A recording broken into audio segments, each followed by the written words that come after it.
Bismillahirrahmanirrahim. Assalamualaikum warahmatullahi wabarakatuh. Bertemu lagi dengan saya, Ustadz Ardia Rizky Pratama. Baik anak-anak, hari ini kita akan mempelajari materi sejarah kebudayaan Islam yang tentang hijrah ke Habasyah. Baik anak-anak, untuk tujuan pembelajaran hari ini ada 3. Jadi yang pertama adalah mengetahui sebab anjuran hijrah. Kemudian yang kedua adalah menceritakan peristiwa hijrah tersebut. Kemudian yang terakhir atau yang nomor 3 adalah menunjukkan sikap sabar dan tabah pada peristiwa hijrah tersebut. Baik, kita akan memasuki materi mengenai pengertian hijrah ke Habasyah. Jadi di sini nanti kita akan membahas 2 pokok pembahasan. Yang pertama adalah hijrah, kemudian yang kedua adalah Habasyah. Baik anak-anak, kita langsung saja menuju materi yang pertama. Yang pertama adalah hijrah. Pengertian hijrah adalah perpindahan dari tempat yang tidak aman ke tempat lain yang lebih aman. Jadi pada masa Rasulullah, ketika zaman itu kaum kafir Quraisy itu sangat tidak suka dengan adanya agama yang dibawa oleh Rasulullah. Jadi dengan keadaan apapun, dengan cara bagaimanapun, mereka mencoba untuk mengganggu atau bahkan menyakiti atau bahkan bisa juga membunuh orang-orang atau pengikut dari Rasulullah yang ada di kota Makkah. Baik, untuk selanjutnya adalah Habasyah. Jadi pengertian Habasyah adalah tempat yang lebih aman dari Makkah. Tempat itu dipimpin oleh raja yang memeluk agama Nasrani, yang adil dan baik hati pada rakyatnya. Jadi Rasulullah sudah mengetahui ada suatu tempat yang bernama Habasyah. Di tempat itu memang dipimpin oleh raja yang bukan Muslim karena mungkin agama Islam belum sampai di sana. Tapi raja dari Habasyah ini, beliau itu raja yang adil dan memberi kebebasan kepada rakyatnya untuk memeluk agama apapun tanpa ada gangguan. Maksudnya gangguan itu tidak ada yang menyakiti atau tidak boleh dari orang yang memeluk agama lain atau orang dari bangsa lain yang ada di situ untuk menyakiti orang yang memeluk agama lain. Jadi di Habasyah ini bisa dikatakan negeri yang aman dan untuk ada kebebasan untuk memeluk agama apapun tanpa adanya gangguan dari orang-orang yang lain. Baik anak-anak, kita memasuki materi yang selanjutnya, yaitu tahapan hijrah ke Habasyah. Jadi pada tahapan ini hijrah ke Habasyah terbagi menjadi 2 tahapan. Jadi tahap yang pertama itu dilaksanakan pada tahun ke-5 kenabian. Jadi yang dipimpin oleh Utsman bin Affan. Pada hijrah pertama ini masih sedikit diikuti. Yang ikut hijrah ini masih sedikit, hanya ada 10 orang laki-laki dan 5 orang perempuan. Mereka berangkat ke Habasyah secara sembunyi-sembunyi agar tidak diketahui oleh kaum kafir Quraisy, karena jika mereka diketahui tentu mereka akan dihadang untuk tidak pergi ke Habasyah. Mereka akan dihadang, bahkan mungkin mereka juga bisa disiksa. Kemudian ada hijrah kedua ke Habasyah. Jadi setelah mereka di Habasyah sekitar 3 bulan, kaum muslimin mendapatkan kabar bahwa kaum kafir Quraisy tidak lagi menyiksa, tidak lagi membunuh, tidak lagi menyakiti kaum muslimin yang menjalankan ibadah di kota Makkah atau kaum muslimin yang taat kepada agamanya. Mereka mendapatkan kabar kota Mekah itu sudah kondusif, sudah nyaman untuk beribadah, bahkan sudah bisa dikatakan sudah lebih baik dari sebelumnya. Hal tersebut membuat kaum muslimin yang tadi hijrah ke Habasyah memutuskan untuk kembali ke kota Mekah. Kemudian setelah sampai di kota Mekah, kabar yang mereka dapati ternyata tidak benar. Kaum kafir Quraisy ternyata tetap menyiksa mereka, tetap melarang agama Islam untuk berkembang.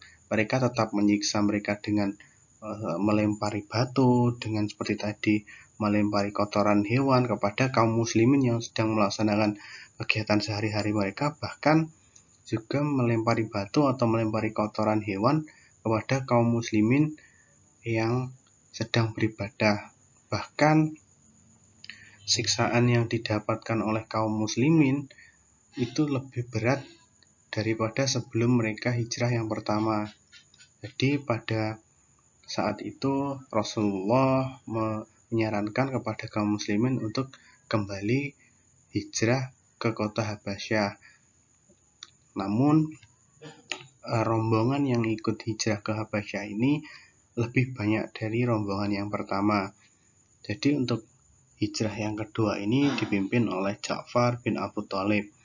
Kemudian diikuti oleh 83 orang laki-laki dan 18 orang perempuan.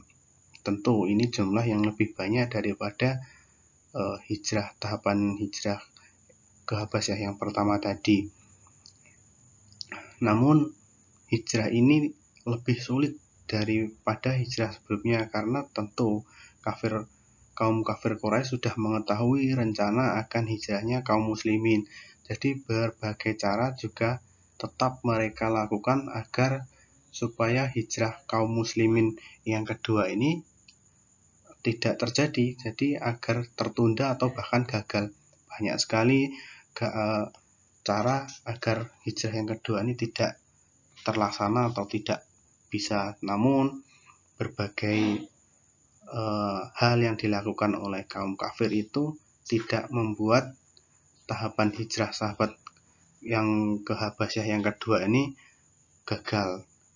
Kaum muslimin tetap bisa hijrah ke Habasyah meskipun dengan berbagai macam penentangan atau berbagai macam hal yang dilakukan oleh kaum kafir Quraisy agar hijrah tersebut tidak bisa terlaksana atau tidak jadi terlaksana. Baik anak-anak, kita setelah sampai kepada materi yang terakhir, yakni meladeni sikap sabar dan tabah ketika peristiwa hijrah. Baik, yang pertama adalah berbagai siksaan dan cobaan yang menimpa kaum muslimin tidak membuat akidah mereka goyah.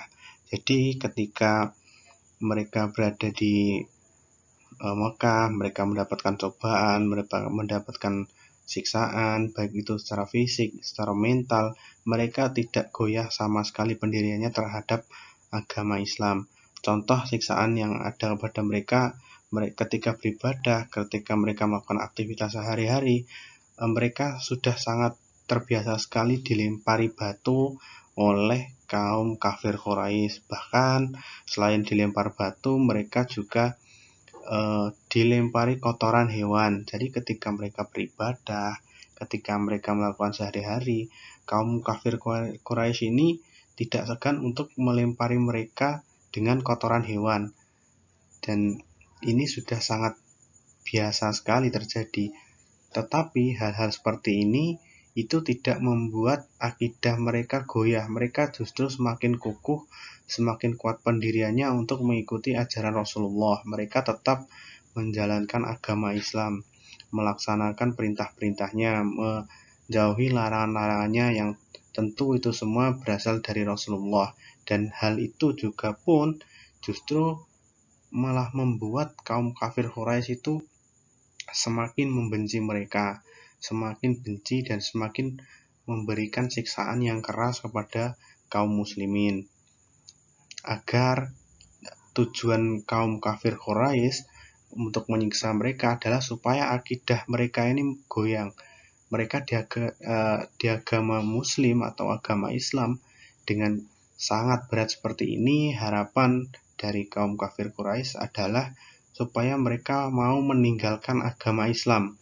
Mereka kembali kepada agama para leluhurnya, yaitu agama yang menyembah berhala atau agama yang menyembah patung, sama seperti agama yang dianut oleh kaum kafir Quraisy yang tidak mau ikut masuk ke ajaran yang dibawa Rasulullah atau ajaran agama Islam. Kemudian meneladani pengorbanan yang dilakukan oleh Rasulullah dan kaum muslimin. Jadi ketika hijrah ini banyak sekali pengorbanan yang dilakukan oleh kaum muslimin. Contohnya siksaan itu juga termasuk pengorbanan tubuh mereka untuk agama Allah, untuk agama yang mereka anut. Itu juga termasuk pengorbanan.